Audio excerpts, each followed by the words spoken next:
Welcome back to the Christian Century YouTube channel. I'm John. I'm joined today by one of our writers, Liz Charlotte Grant, who has written a brand new essay for us called Trump, the Savior King. We're going to be talking about a lot of the theology underpinning some recent political developments. Before we dive into those themes, Liz, can you tell us a little bit more about yourself? Sure. I am a creative writer. I live in Denver. I have a husband and two kids, kind of the American dream, right? Yeah, yeah. A Minus the dog? Do writing. you have the dog? The dog's an important part of the dream, Uh, I think. no, I have chickens. So Okay. It's a different minus American a dream. farmer dream. Yeah. Nice. Well, thanks so much for joining us today, and thanks for writing this essay. Um, it starts off talking about the tattoo that Pete Hegseth has, the new Secretary of Defense for the U.S. A tattoo that borrows a catchphrase from the Crusades. I wonder if you could tell us a little bit more about this, and maybe specifically the way that the Crusades are being thought about, talked about. Is history being rewritten? Like, what do you think's going on with this Crusade stuff? It is such a strange left turn to me, but there is a contingent of the Christian right now that is saying, the sort of contentious, violent, no holds barred kind of Christianity that is represented by the Crusades, violence or not, that is the kind of Christianity we should embody. And we should bring that sort of strength to government. And, of course, they apply this liberally to manhood and to, what it means to be a husband and father. And, writ large, the idea is sort of a strong masculinity. And so Hegseth has this, actually, it's several tattoos that are related to the Christian Crusades, um, which is a strange choice to me. But It was one like is it was buy two get one free at the tattoo parlor. yeah, right. So if you do Crusades, you get buy one get one free. So he has like a Jerusalem cross on his chest. He also has this one phrase, Deus Vult, and that actually was the medieval Christian Crusader battle cry. So when they were headed into battle, that is what they said in Latin. So it means God wills it. And Hegseth, of course, was actually a soldier.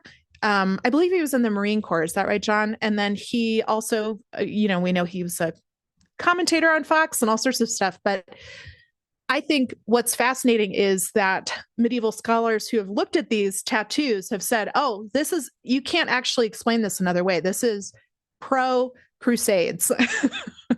And I'll just say, when I posted your article on social media, someone commented in a way that was very much like, wait, the Crusades weren't that bad. Come on.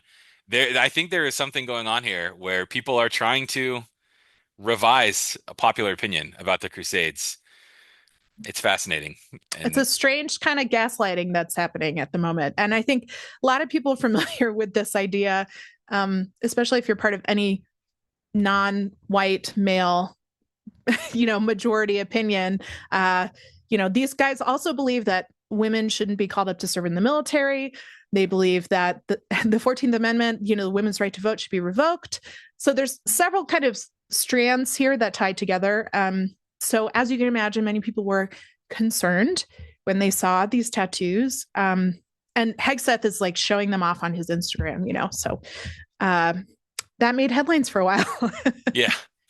Well, okay, so one of the aspects of the Crusades that he seems to be in favor of is their violence. And in the article, you make an interesting distinction between more gentle and more violent versions of similar theologies. So the article is largely about Christian Reconstructionism. It's related to dominionism. Maybe it's a form of dominionism. But you say that there was a gentle dominionism back in the days of Billy Graham where you just kind of influenced people and maybe disciples would make more disciples. Um, but now you have this more violent turn in dominionist theology. I wonder if you could tell us about this and how this connects to maybe a violent God kind of lurking behind this theology. That's absolutely right. Billy Graham, of course, we know of his crusade, right? A very different type of crusade across the US and the world to kind of preach the gospel of Jesus according to evangelicalism.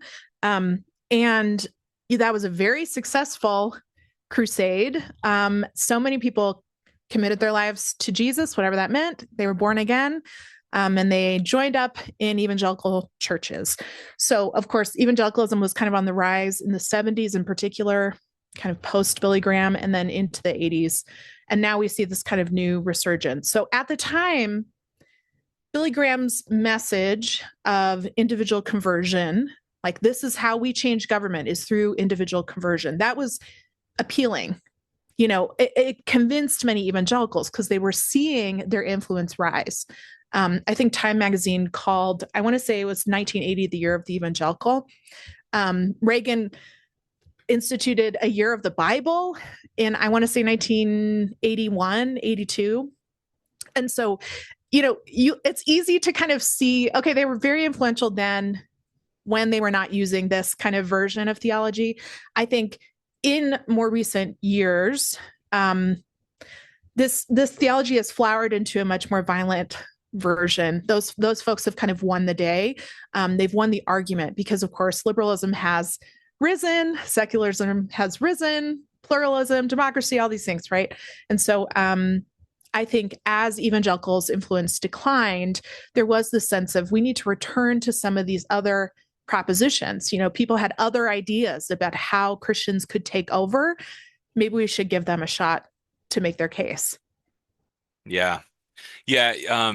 Another part of the article that you said the word proposition, and it reminded me of another part of the article that connected with me, sadly, because of my own evangelical past. And you talked a little bit about propositional apologetics, a form of apologetics that developed out of Van Til's like philosophy. And I was introduced to this via Francis Schaeffer's writings. And I can remember doing these apologetics and trying to show people and prove to people how wrong they were about their view of the world and faith. Um, Not something I look back on happily. But anyway, that part of the article stuck out to me, and I wondered if you had any more thoughts that didn't maybe didn't make it into the article about this propositional apologetics. I just think it's so important to know what this is because it is at the base of so much of evangelical theology. Even folks who have never heard of propositional apologetics ascribe to this view of knowledge, and it's really a theory of knowledge. So this Cornelius Van Til's epistemology was that there is one pure source of knowledge, and that is the Bible. He and his followers were cessationists, so they don't believe the Spirit still speaks. So the one voice we have that we can trust is the Bible. And that is the basis of all knowledge. And in fact, when the mind kind of wanders off, we're just committing the sin of Adam and Eve again in the Garden of Eden. When they eat from the tree of the knowledge of good and evil, they are proclaiming their own lordship. They are thinking their own individual thoughts for the first time. And that was really the sin that occurred at the fall. So, this theory has a lot of implications, including the fact that you can't trust your own mind. And you especially can't trust your mind if you're not a Christian. And so, in fact, non-Christians don't know what's good for them. And so they shouldn't be trusted to run government, for example. So there's like a fundamental antagonism, which is also a Abraham Kuyper idea that they kind of borrow from. But there's this fundamental antagonism between secular people and Christians, the true born again Christians, right? So even if Christians need to take over the government by force, we're really doing secularists a favor. Wow. What a God to worship, one where our original sin is having an original thought. Like it's just wow.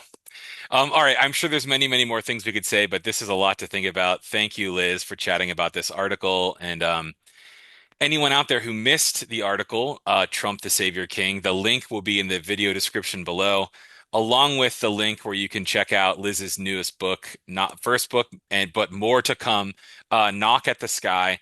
Um, Liz, thanks so much for chatting today. Thanks for having me, John.